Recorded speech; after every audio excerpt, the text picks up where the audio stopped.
Ես Տեր Եփրեմ Քահանա Զարգարյանս արդեն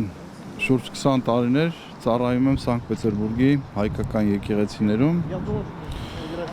եւ այսօր մեր համայնքի Պետերբուրգի հայ համայնքի ներկայացուցիչները, մեր հավատացյալները ինձ խնդրեցին, որպեսզի միասնաբար աղոթենք եկեղեցում մեր երկրի խաղաղության եւ ազգի միասնականության համար, հատկապես մտահոգված, որովհետեւ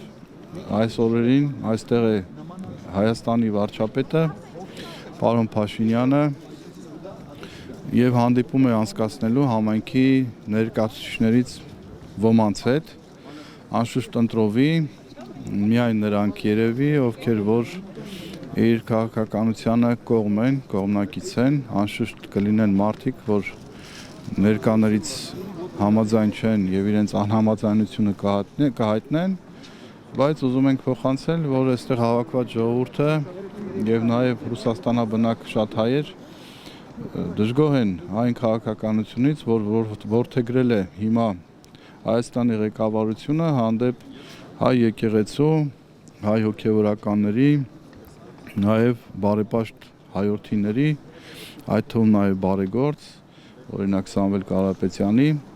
եւ այն գաղափարախոսությունը, որ ինքը քարոզում էր ի սկզբանե իշխանության գալով, դեռ այն ժամանակ ցավոք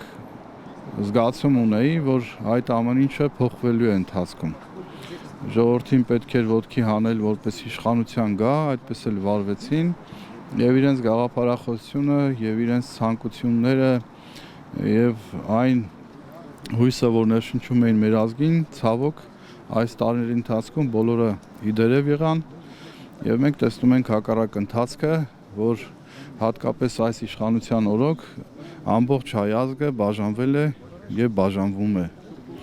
Սա մեծ մտահոգություն է, որովհետև ընդհակառակը միշտ ասում եմ, տանտերը հոգում է, որպես իր ընտանիքում համաձայնություն, համերաշխություն, սեր, խաղաղություն լինի։ Իսկ այսօր բոլորս վրդոված ենք, բոլորս անհանգիստ ենք եւ այսօրվա հավաքը նույնպես դրա վառ վկայությունն է, որ մենք մտահոգ ենք իսկապես։